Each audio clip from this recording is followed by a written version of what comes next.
이제 4월 8일 고난주간 수요예배 하나님 앞에 드리도록 하겠습니다.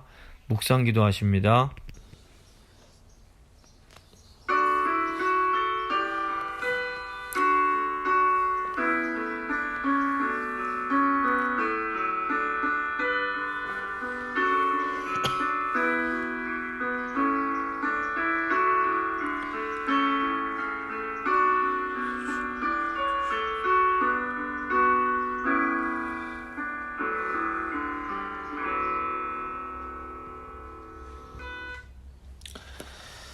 이제 사도신경 고백하십니다.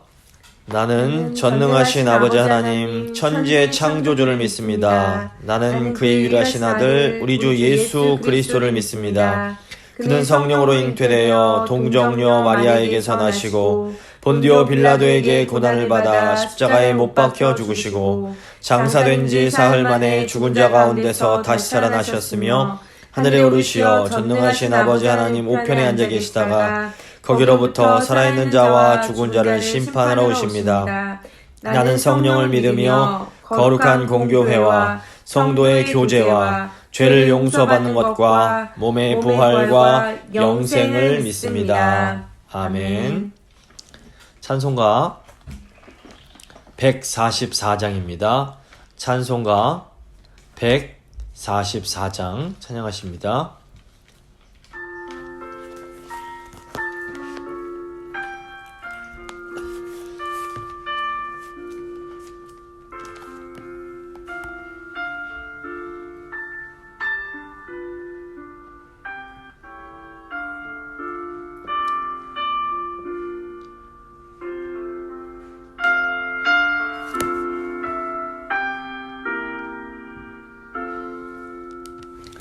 예수 나를 위하여 십자가를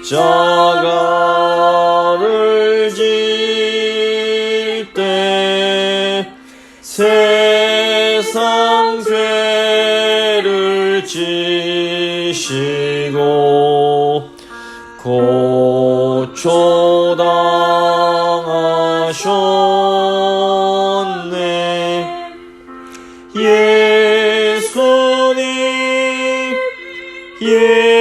예수님 나의 죄 위하여 보배 피를 흘리니 죄인 받으소서.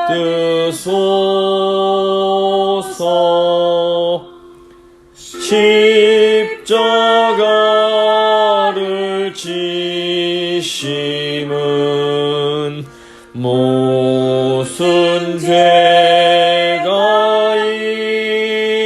있나 저 무지한 사람들 메시아 죽여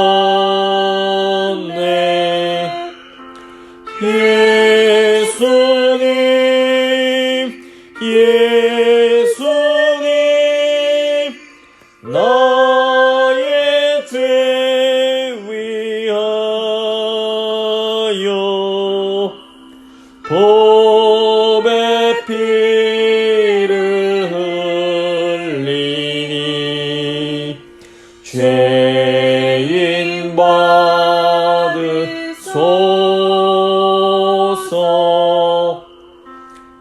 피와 같이 붉은 죄 없는 이가 없네. 십자가의 공로로 눈과 같이 되네. 예수님 예수님 나의 죄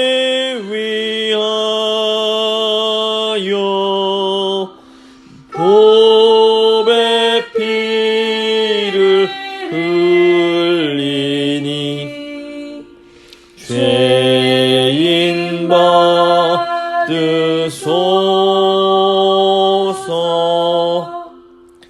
아름답다 예수여 나의 좋은 친구 예수 곧 너 아니면 영벌 받네.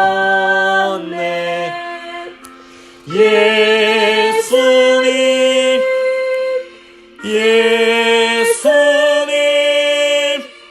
나의 죄 위하여 보배 피를 흘리니 죄인 받으소서.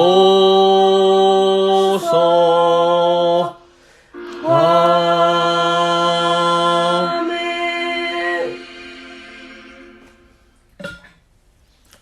기도하시겠습니다. 살아계신 하나님 아버지, 오늘도 이렇게 하나님 앞으로 나와 하나님의 그 선하심과 그 의로우심과 그 자비로우심을 다시 한번 경험케 하신 것 아버지 감사드립니다. 아버지 고난주간입니다.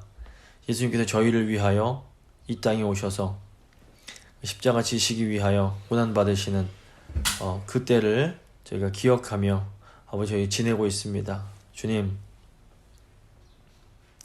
저희는 지금 저희가 당하는 작은 어려움만으로도 힘들다고 아우성을 치고 있는데 우리 주님께서는 저희를 구원하시기 위하여 정말 상상할 수 없이 큰 고난과 아픔을 겪으셨음을 저희가 기억합니다.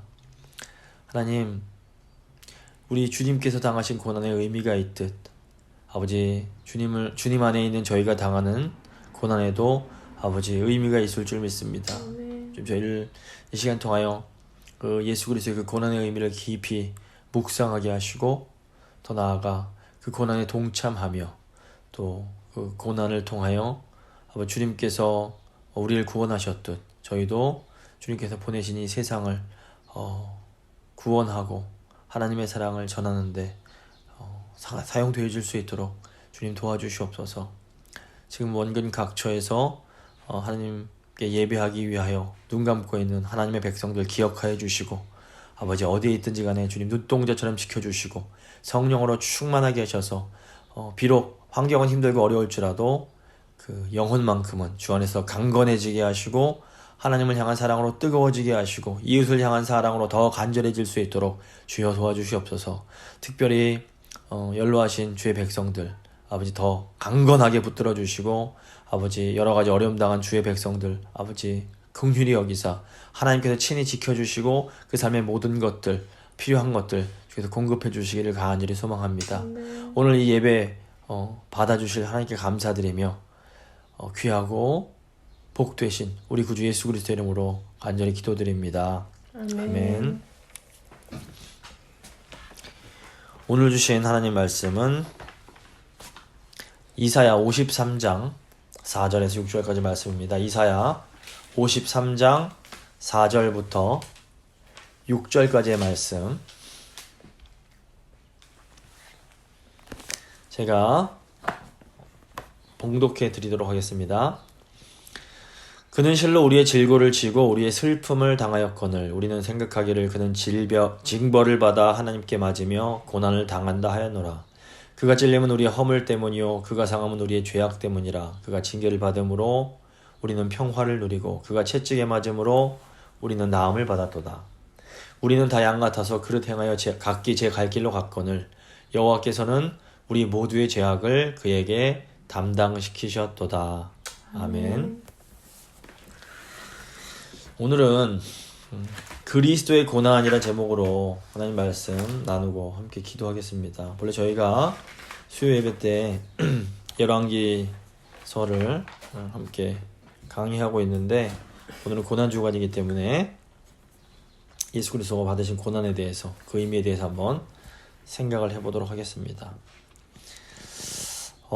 저희가 이제 그 종료주일부터 부활주일 사이에 그 일주일간을 고난 주간으로 지내는데 이 고난 주간에 무엇보다 중요한 것이 무엇인가 하면 예수님의 고난의 의미가 무엇인지를 잘 생각하는 것입니다. 그래서 오늘은 우리 주님께서 받으신 고난에 대해서 한번 좀 여러 가지 차원에서 생각을 해보도록 하겠습니다. 세 부분으로 나눠서 생각해 볼 텐데 왜 주님께서 고난 받으셔야 했는지, 즉 인간의 고난이 첫 번째, 두 번째 그리스도께서 받으신 고난, 그리고 세 번째 그리스도인의 고난, 교회의 고난에 대해서 생각해 보겠습니다. 사람의 고난, 예수 그리스도의 고난, 성도의 고난입니다. 먼저 인간의 고난입니다. 인간이라면 누구나 할 것 없이 다 아픔과 고통을 경험합니다.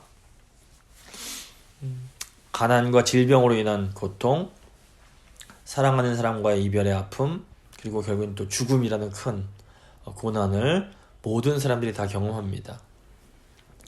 이런 고난의 문제는 누구라도 피해갈 수 없는 인간의 아주 본질적인 문제라고 할 수 있겠습니다. 그래서 왜 우리가 고난을 받아야 하고 또 죽어야 하는가, 이 문제는 인류 역사에서 가장 보편적인 고민이라고 할 수 있습니다. 세상에 이제 몇 가지 종교들이, 큰 종교들이 존재하는데 이 종교들이 이 고난과 죽음을 어떻게 보는가에 따라서 나눠진다고 볼 수 있습니다. 한번 세 가지 종교, 기독교를 포함해서 한 세 가지만 살펴볼 텐데, 첫 번째는 고난의 원인을 인간의 육체에서 찾는 어떤 전통이 있습니다. 동양 서양 할 것 없이 위대한 그런 철학자들, 종교 지도자들은 인간의 육체를 고난의 원인으로 보고 이 죽음을 통해서 영혼이 이 육체라는 감옥에서 벗어나는 것이 고난의 해결책이다라고 설명을 하곤 했습니다. 그러니까 죽음을 일종의 고난에 대한 탈출로 이해를 했던 겁니다. 잘 아시는 서양의 소크라테스나 동양의 노자 같은 분들은 그래서 죽음을 아주 의연하게 받아들입니다. 왜냐하면 이게 죽음이 일종의 해방이라고 믿었기 때문입니다. 안타깝게도 오늘날 한국인들이 고통에서 벗어나는 방법으로 자살을 많이 선택하는데 이것도 이 죽음이 고난에서 벗어나는 해결책이라고 보기 때문입니다. 하지만 이것은 성경이 가르치는 고난에 대한 해결책은 아닙니다. 성경은 우리의 몸, 우리 육체도 하나님께서 창조하신 것이며 아주 선한 것이라고 분명하게 가르치고 있기 때문입니다. 그래서 육체에서 벗어나는 것이 고난의 해결책이 아니라 다른 데 고난의 해결책이 있다고 볼 수 있습니다. 두 번째로 이 고난의 원인을 어떤 지적인 무지 때문이라고 보는 그런 전통이 있습니다. 깨달음이 부족해서 고난이 있다라는 겁니다. 유명한 불교나 힌두교가 대표적인데 이 고난을 인간의 어떤 인식의 문제, 생각의 문제라고 봅니다. 불교는 고난에서 벗어나려면 삶에 대한 어떤 특별한 지식, 소위 깨달음을 얻어야 된다라고 믿습니다. 그래서 이 깨달음을 얻기 위해서 어떤 선행, 수행을 하기도 하고 또 참선을 해서 이 고난에서 벗어나려고 합니다. 그런데 이건 역시 성경이 가르치는 고난에 대한 해결책은 아닙니다. 인간은 전적으로 타락한 존재이기 때문에 어떤 지적인 깨달음을 얻는다고 해도 인간의 그런 근본적인 죄의 문제는 해결되지 못합니다. 죄의 문제가 해결되지 못하면 근본적인 고난의 문제는 해결할 수가 없습니다. 그래서 이건 역시 한계가 있다고 볼 수 있습니다. 세 번째로 고난이 근본적으로 관계의 문제라고 보는 그런 기독교적 전통이 있습니다. 하나님의 말씀인 성경은 인간이 하나님께 반역하고 불순종했기 때문에 하나님과의 관계가 끊어졌고 바로 여기에서 인류의 고난이 시작되었다라고 가르칩니다. 우리가 원죄라고 부르는 인간의 이 불순종은 하나님의 그 권위에 대한 도전으로 일종의 반역과 비슷한 것입니다. 그리고 이 반역의 죄는 인간의 노력으로는 회복할 수 없는 하나님과의 그런 관계에 있어서의 큰 단절을 가져오게 됩니다. 하나님을 안 믿고 예수님을 안 믿는 분들은 그냥 착하게 살면 되지 왜 꼭 예수님을 믿어야 되냐 이런 식으로 많이 반문을 합니다. 근데 이것은 우리가 겪는 고난의 문제가 근본적으로 죄의 문제이며 죄는 관계의 문제라는 것을 이해하지 못하기 때문에 하는 질문입니다. 저희가 하나님의 의로우심에 대해서 얘기할 때 이 의로우심은 크게 두 종류가 있습니다. 하나는 질서 차원의 의로움이 있고 하나는 관계 차원의 의로움이 있습니다. 이 질서적인 의로움은 그 어떤 인간 사회의 질서와 규율과 관련된 것입니다. 이 의로움은 하나님께서 선한 의도와 성품으로 사람들을 보호하시기 위해서 세우신 질서와 관련이 있습니다. 그래서 성경에 나오는 율법이라든가 인간들이 만든 많은 법과 같은 것들은 이런 질서 차원의 의로움에 해당합니다. 그래서 법을 잘 지켜서 질서를 잘 지켜서 어떤 사람이 의롭다 이렇게 평가받을 수 있습니다. 두 번째로 질서적 차원의 의로움뿐 아니라 관계적 차원의 의로움이 있습니다. 이 의로움은 믿음 또는 신뢰와 관련된 것으로서 그 용서와 사랑으로 표현이 됩니다. 그러니까 이 의로움은 이런 의로움은 하나님이나 또는 배우자 또는 친구에게 이렇게 관계에 관련된 겁니다. 하나님과 배우자에게는 신실함으로 또 자녀에게는 성실함으로 친구 간에는 의리를 지킴으로 이런 의로움이 드러나게 됩니다. 자, 두 종류의 의로움이 있습니다. 가령 제가 아이들을 위해서 위험한 칼, 위험한 물건은 가지고 놀지 말아야 된다라는 어떤 질서를 정합니다. 아이들이 규칙을 어기고 이 위험한 칼을 가지고 놀면 이것은 질서를 깨트리는 겁니다. 하지만 아이들이 질서를 깨트렸다고 아이들과 아버지인 저 사이에 어떤 관계가 깨지진 않습니다. 그런데 만약에 아이들이 아버지인 저에게 반항을 하면서 아빠가 뭔데 나한테 이래라 저래라 하는 거예요. 날 좀 내버려둬요. 내 마음대로 살 거예요. 이런 식으로 반항을 한다면 이건 질서라기보단 관계를 깨트리는 겁니다. 이 관계를 깨는 것은 질서를 깨는 것과는 다른 차원이 있습니다. 이 관계를 깨트리는 것은 아버지가 용서해 줄 때까지 이 아버지와 아이의 관계는 회복되기 어려운 그런 면이 있습니다. 또 다른 예로 어떤 신하가 왕에 대해서 반역을 일으켰습니다. 그리고 이제 실패를 해서 도망을 치는데 이 반역한 신하가 도망 다니면서 백성들에게 잘해주고 막 착한 일을 많이 한다고 해서 신하와 왕의 관계가 저절로 회복될 수 없습니다. 반역은 근본적으로 왕과 신하 사이의 관계의 문제이기 때문에 신하가 착한 일을 많이 한다 한들 이게 해결될 수가 없는 겁니다. 또 어떤 아내가 남편 몰래 바람을 펴서 남편과의 관계가 깨져버렸습니다. 근데 이 아내가 이제 그게 미안하니까 아이들에게 맛있는 걸 해주고 남편한테 뭐 맛있는 걸 많이 해준다고 이 관계가 회복되고 이렇게 되는 것이 아닙니다. 이런 관계적 차원의 문제들은 왕이나 또 남편이 주도적으로 은혜를 베풀어서 용서를 해줄 때에만 비로소 회복이 가능합니다. 그러니까 관계의 문제가 해결되려면 먼저 상처받은 아버지, 상처받은 왕, 반역을 당한 왕, 또 그 신뢰가 깨짐을 당한 남편이 용서해 주기로 결심하고 용서받을 수 있는 방법을 제시해 줄 때 이것이 회복이 가능합니다.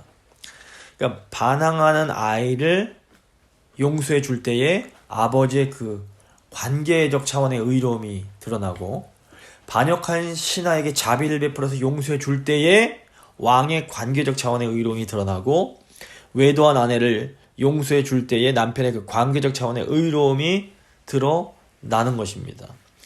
로마서 3장 25절 보시면, 이 예수를 하나님이 그의 피로써 믿음으로 말미암는 화목제물로 세우셨으니 이는 하나님께서 길이 참으시는 중에 전에 지은 죄를 간구하심으로 자기의 의로우심을 나타내려 하심이니, 이렇게 말씀합니다. 여기서 하나님께서 간구해 주신 죄가 바로 하나님과의 관계를 깨트린 인간의 죄를 의미합니다. 근데 이 죄는 인간이 뭘 열심히 율법을 지키는 이런 질서적 차원의 노력을 한다고 용서받고 회복되는 것이 아니라, 오직 하나님께서 먼저 용서하시기로 결심하시고 하나님의 어떤 방법을 제시해 주실 때 이것이 이제 해결될 수 있는 것입니다. 그러니까 반역한 인간을 위해서 왕이요 아버지요 남편이신 하나님께서 제시해 주신 그 용서의 방법이 무엇입니까? 바로 예수님이십니다. 하나님은 예수님을 관계를 회복하기 위한 화해의 제물로 만드셨습니다. 하나님은 예수님을 통해서 하나님께 반역한 인간의 죄를 용서하심으로 자기의 의로우심을 나타내 주십니다. 여기서 물론 이 의로움은 관계적 차원의 의로움을 말합니다. 하나님과 깨져버렸던 그런 관계가 다시 예수님의 그 희생을 통해서 회복이 되는 겁니다. 인간이 겪고 있는 모든 고난의 근본적인 원인은 죄로 인해 하나님과의 관계가 깨져 버린 것이라고 볼 수 있습니다. 기독교는 인간의 고난이 하나님과의 관계가 단절된 단절시켜버린 이 죄에서 비롯됐고, 이 죄의 문제는 인간의 노력으로는 해결될 수 없다고 믿습니다. 그래서 반드시 하나님이 먼저 어떤 해결책을 제시해 주셔야만 하는 겁니다. 그래서 우리 힘으로 어떻게 할 수 없는, 아무리 애쓰고 노력해서 할 수 없는 이 고난의 문제를 해결해 주시기 위해서 하나님이 제시하신 해결책이 바로 그리스도의 고난인 것입니다. 두 번째, 이 그리스도의 고난에 대해서 생각해 보겠습니다. 우리 하나님은 인간의 고난의 원인인 이 하나님과의 관계가 깨진 문제를 해결해 주시기 위해서 예수님을 보내주셨습니다. 그리고 우리 예수님은 하나님 아버지의 뜻에 순종하여 하나님과 우리의 관계를 깨트린 이 죄의 문제를 해결해 주시기 위해서 고난받으시고 십자가에서 죽으십니다. 하나님이 인간의 죄로 인해 깨진 관계를 회복시키시기 위하여 내놓으신 그 방법이 바로 십자가입니다.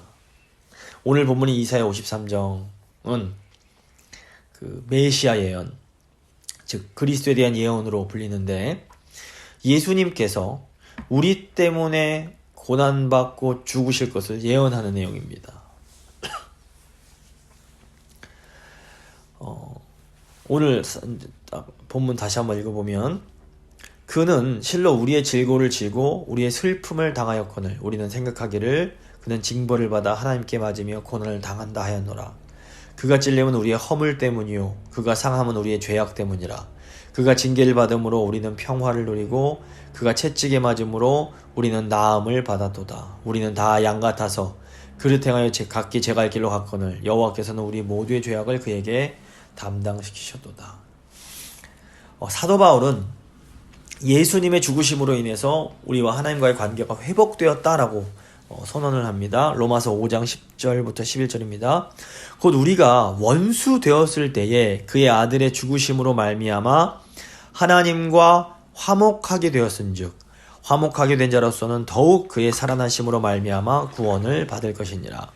그뿐 아니라 이제 우리로 화목하게 하신 우리 주 예수 그리스도로 말미암아 하나님 안에서 또한 즐거워하느니라.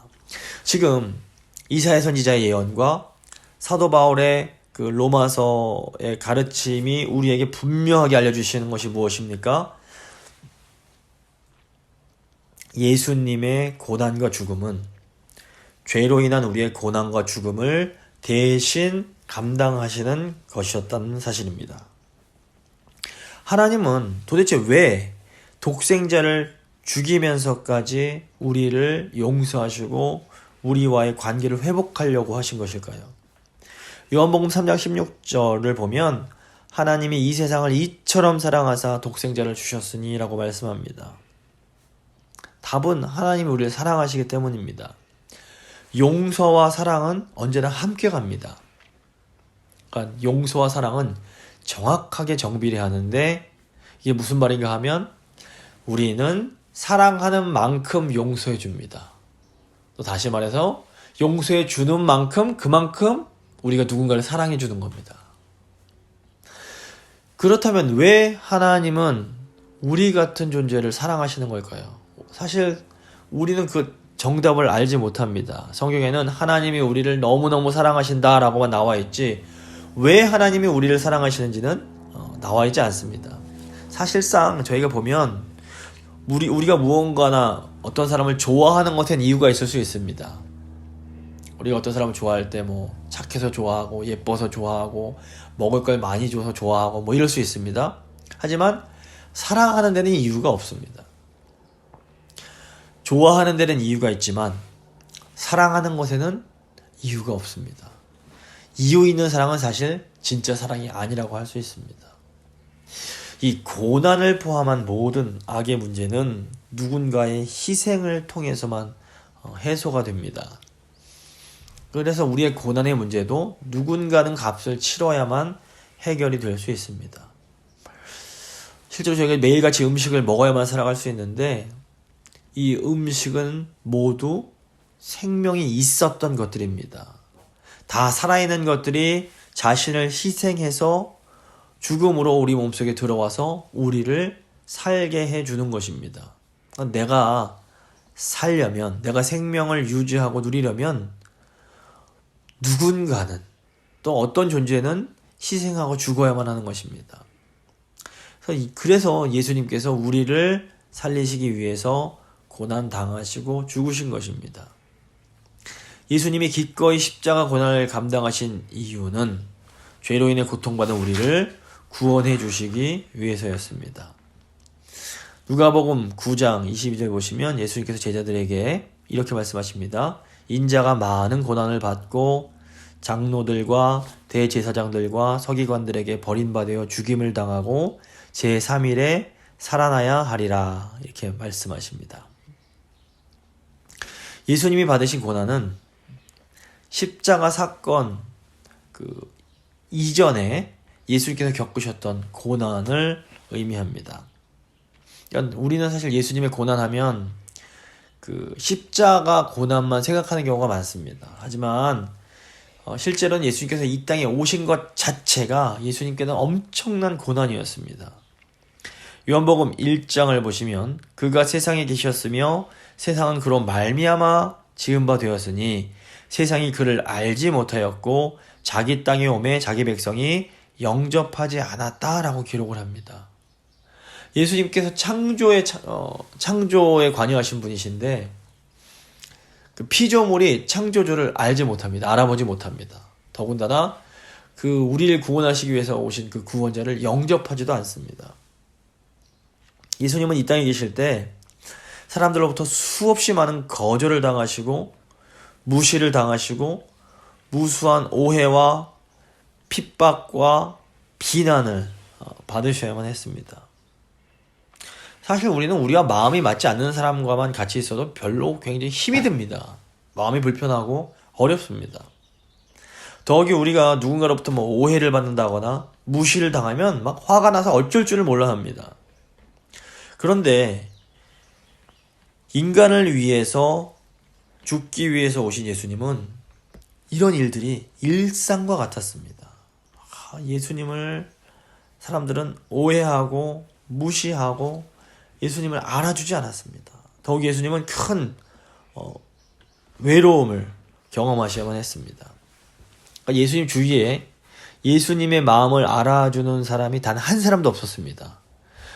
그 위대한 선지자였던 세례 요한도 또 예수님의 가장 가까운 제자들도 심지어 예수님의 가족들도 그 누구도 한 사람 예수님의 마음을 온전히 이해하지 못했습니다.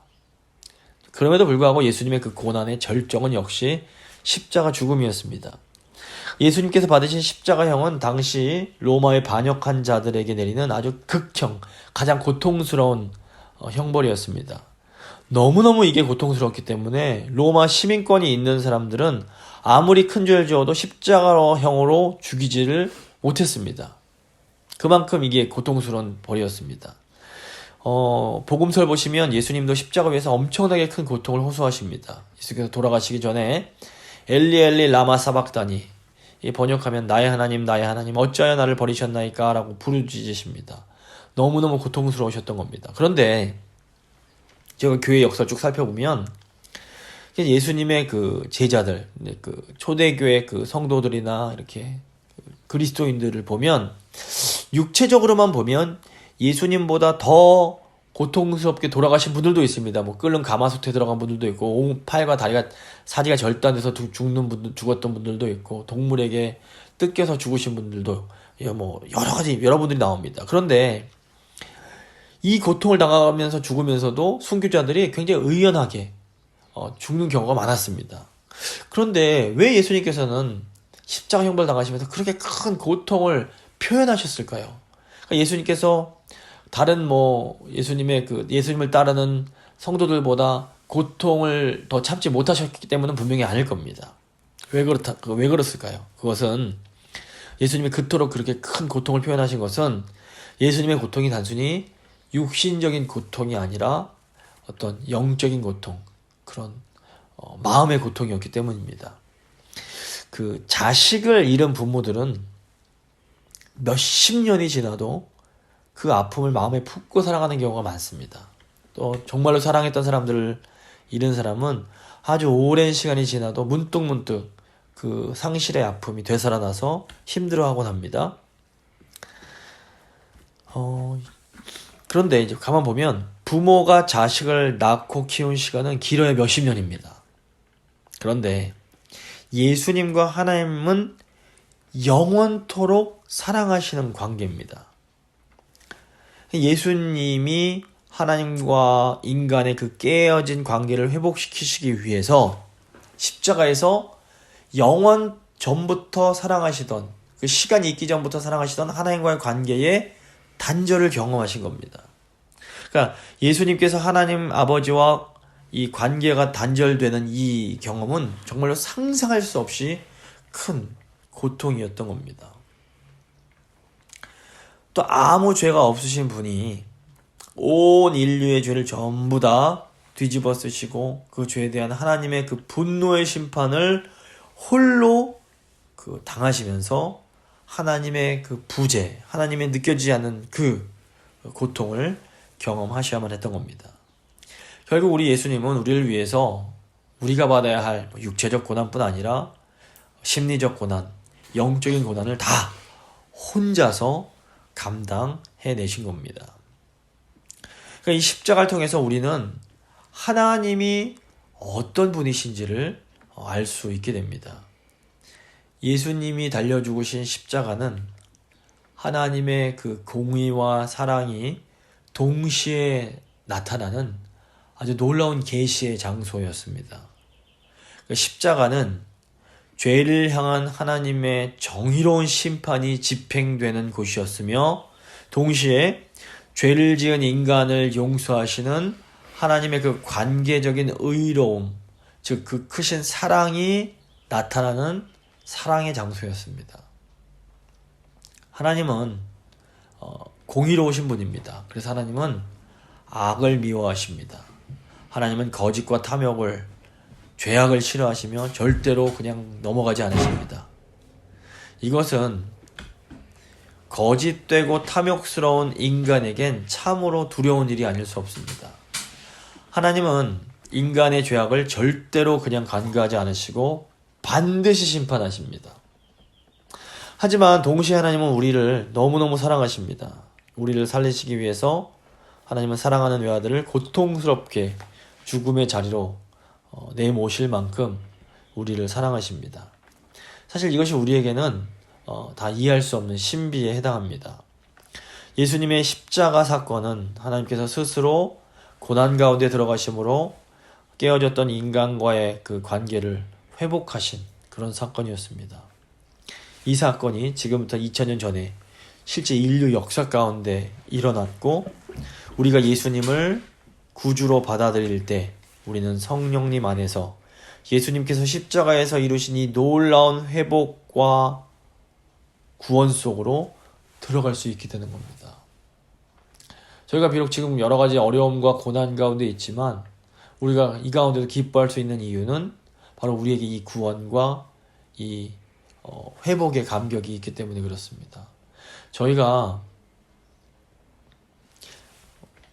2000년 전 일어난 이 역사적 사건이 얼마나 위대하고 얼마나 실제적이고 얼마나 의미 있는 것인지를 제대로 알 때에 지금 우리 눈앞에 있는 현실적인 고통들은 굉장히 작아질 수 있습니다. 그래서 저희가 더 이 고난 주간에 우리 주님의 그 고난의 의미를 더 깊이 잘 생각하면서 그 고난이 우리에게 가져다주는 영적인 유익, 실질적인 유익들을 더 잘 누리고 살아야 할 필요가 있습니다.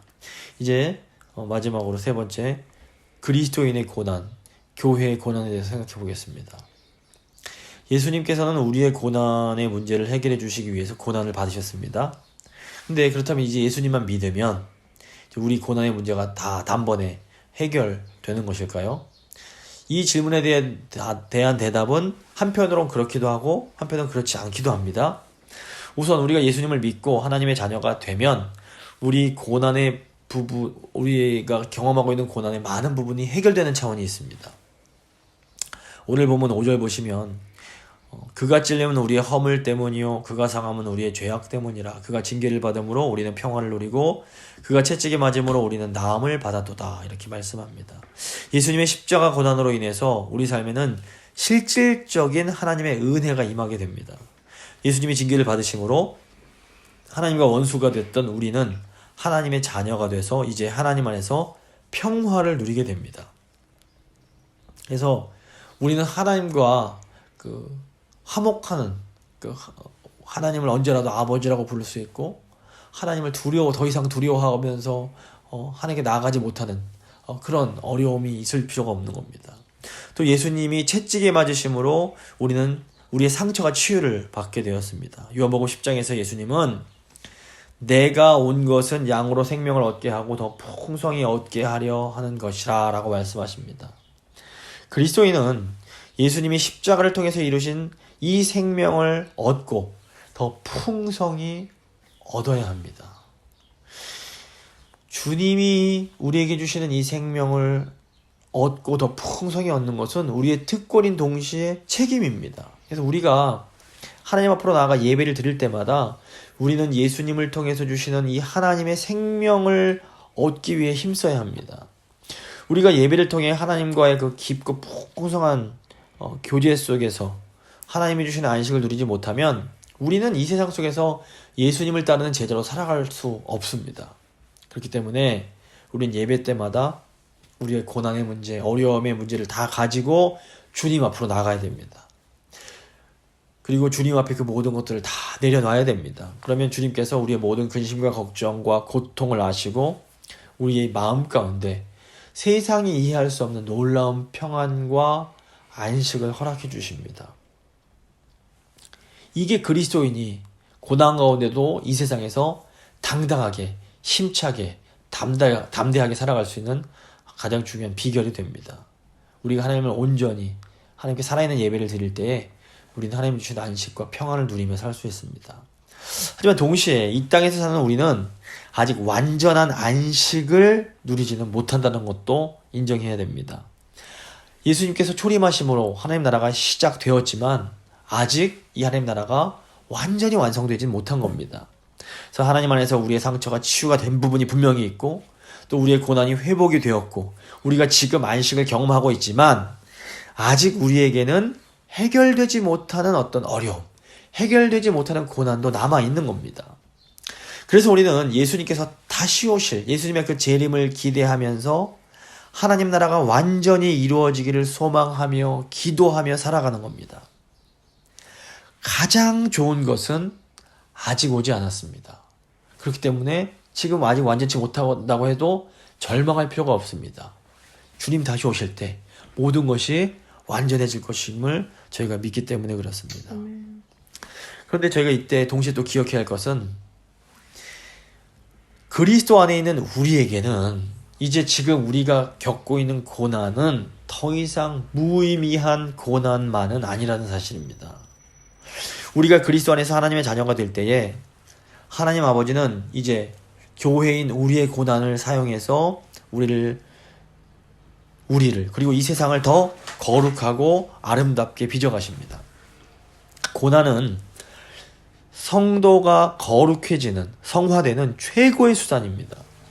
중요한 것은 우리가 예수님의 제자로 이 땅을 살아가려고 할 때에 예수님의 몸된 교회로서 우리가 감당해야 할 어떤 고난의 몫이 있다는 겁니다.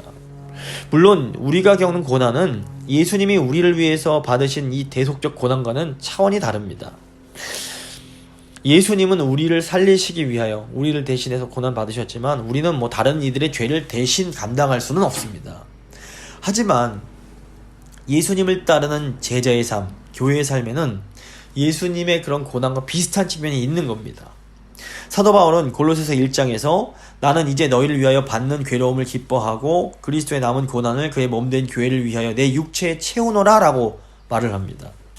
또 신약의 베드로전서와 히브리서도 그리스도인들이 예수님을 따를 때에는 그 삶에 받아야 할 고난이 있다라고 분명하게 가르칩니다. 우리는 예수님의 그 성육신적인 삶을 따라서 살아가야 합니다. 이 성육신이 뭡니까? 가장 높은 곳에 계신 하나님께서 우리와 함께 하시기 위해서 낮고 낮은 이 땅에 내려오신 사건입니다. 예수님의 성육신은 그러므로 낮아짐과 겸손함을 상징합니다. 예수님께서 이 죄 많은 우리와 함께 사셨던 것 자체, 그 자체가 엄청난 고난이었습니다. 정말 죄가 없으신 예수님이 그 교만하고 탐욕스럽고 음란하고 시기가 가득하고 질투, 비열함이 있는 인간과 함께 사시면서 그런 죄악들을 계속해서 직면하셔야만 했습니다. 그런데 우리가 하나님의 사랑을 전하는 통로의 역할, 이 복의 통로의 사명을 감당하기 위해서도 우리는 하나님을 온전히 모르는 사람들의 자리에 들어가서 그들과 함께 지내야만 합니다. 그런데 이렇게 죄를 짓고 또 심지어 죄 짓는 것을 즐기는 사람들과 함께 섞여서 지내는 일이 결코 쉬운 일이 아닙니다. 그런데 이것이 주님께서 교회에 요구하시는 성육신적인 삶인 겁니다. 예수님도 죄악된 우리와 함께 사시는 일이 굉장히 불편하셨습니다. 하지만 예수님은 우리를 위해서 기꺼이 우리를 찾아오시고 우리와 함께 해주셨습니다. 그렇기 때문에 우리도 하나님을 아직 알지 못해서 죄악 가운데 살아갈 수밖에 없는 사람들과 함께 지내는 그 고난을 감당해야 하는 겁니다. 우리는 예수님처럼 십자가를 지는 삶을 살아야 됩니다. 십자가는 우리를 살리기 위한 예수님의 대속적 사랑을 상징합니다. 예수님께서는 우리를 살리기 위해서 죽으셨습니다. 그래서 이 죽음을 대속적 죽음, 희생적 죽음이라고 부릅니다. 우리는 예수님처럼 다른 사람의 죄를 대속할 수 있는 존재들은 결코 아닙니다. 하지만 우리도 예수님처럼 다른 사람을 살리기 위해서 우리의 생명을 희생할 수 있어야 합니다. 우리가 누군가를 살리려면 반드시 희생이 필요합니다. 예수님은 우리를 살리시기 위해서 자신의 생명을 우리에게 주셨습니다. 그래서 예수님의 제자인 우리도 다른 사람을 살리기 위해서 우리의 생명을 줄 수 있어야 합니다. 결국 이것이 예수님의 제자들이 감당해야 할 고난의 절정에 해당합니다. 그렇다고 우리가 예수님처럼 정말 다른 사람들을 위해서 십자가에서 죽을 수 있을까요? 우리가 물론 어떤 소수의 분들은 그럴 수도 있겠지만 모든 그리스도인들이 그럴 수는 없습니다. 우리 주님도 우리 모두에게 그런 것들을 요구하지는 않으십니다. 하지만 예수님은 우리가 처해 있는 삶의 자리에서 다른 사람을 살리기 위한 십자가의 삶을 살아가기 원하십니다. 생명을 드린다라는 것은 우리의 시간, 우리의 물질, 우리의 힘 이런 것들을 다른 사람에게 기꺼이 주는 것을 말합니다. 예수님처럼 다른 이를 살리기 위해서 우리의 삶을 기꺼이 희생하며 살아가는 겁니다. 이게 될 때에 비로소 교회가 진정한 예수님을 따라가는 그런 삶을 산다고 할 수 있습니다.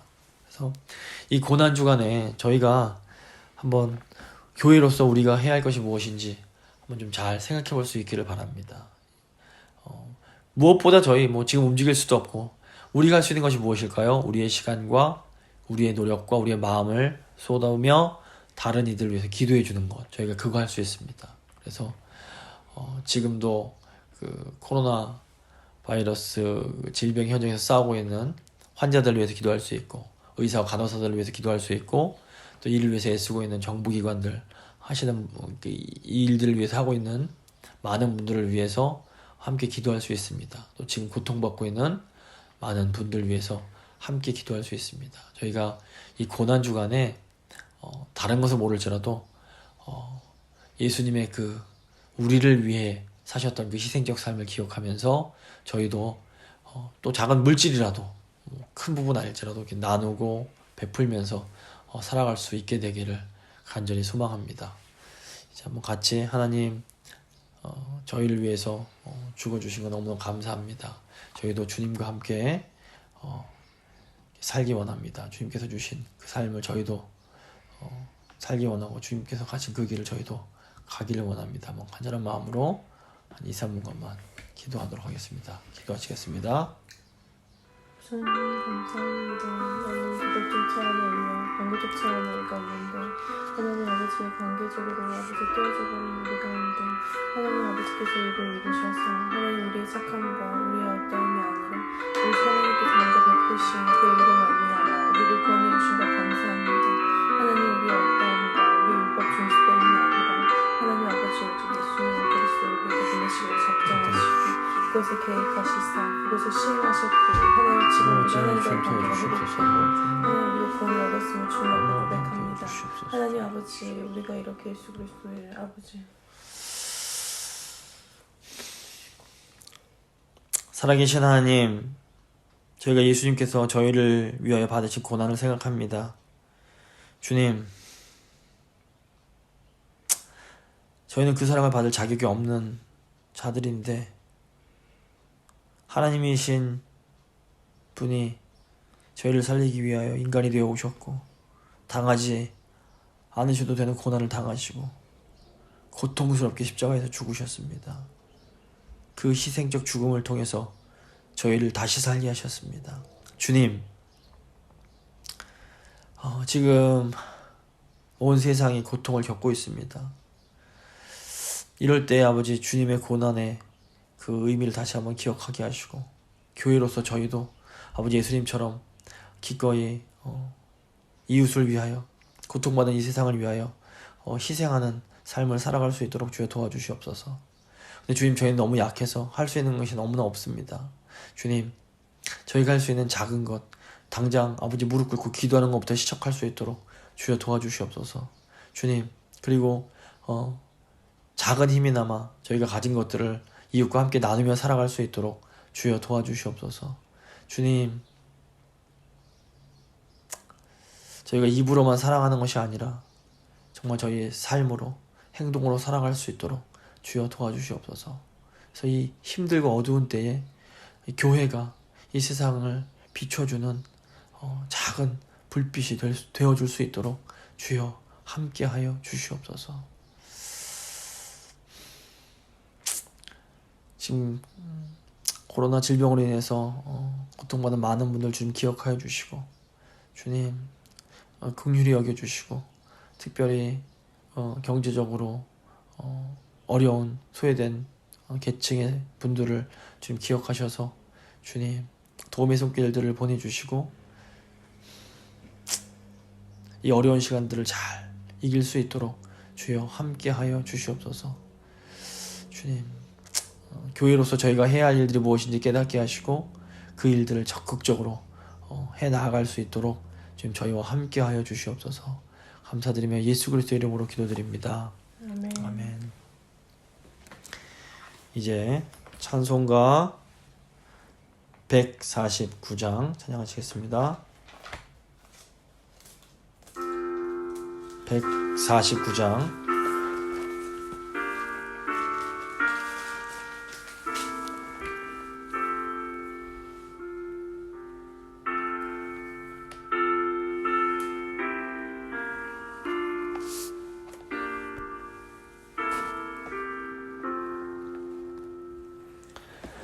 주 달려 죽은 십자가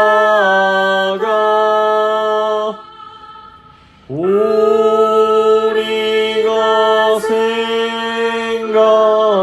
생각할 때에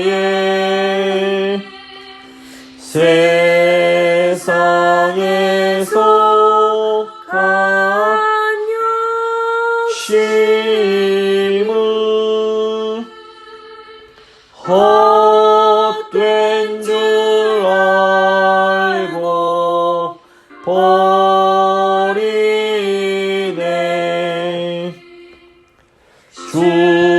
죽으신 구주 밖에는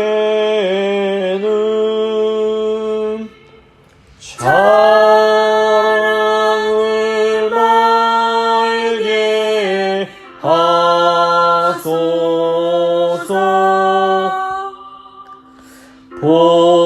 보혈의 공로 힘입어 교만한 마음을 버리네.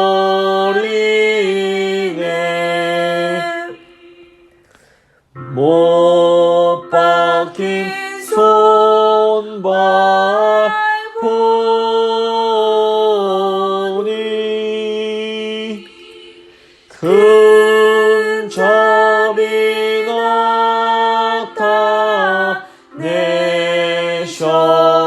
나타내셨네. 가시로 만든 멸류관 우리를 위해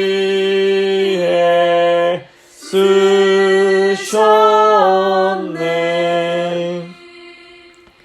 온 세상 만물 가져도 주내 못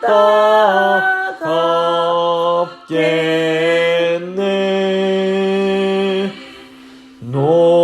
놀라운 사랑 받은 나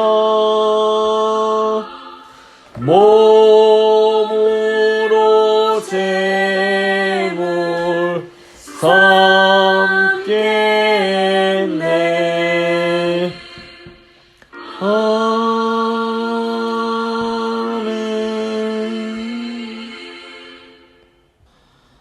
이제 주님이 가르쳐 주신 기도하심으로 예배를 마치도록 하겠습니다. 하늘에 계신 우리 아버지, 아버지의 이름을 거룩하게 하시며 아버지의 나라가 오게 하시며 아버지의 뜻이 하늘에서와 같이 땅에서도 이루어지게 하소서. 오늘 우리에게 일용할 양식을 주시고 우리가 우리에게 잘못한 사람을 용서하여 준 것 같이 우리 죄를 용서하여 주시고 우리를 시험에 빠지지 않게 하시고 악에서 구하소서. 나라와 권능과 영광이 영원히 아버지의 것입니다. 아멘.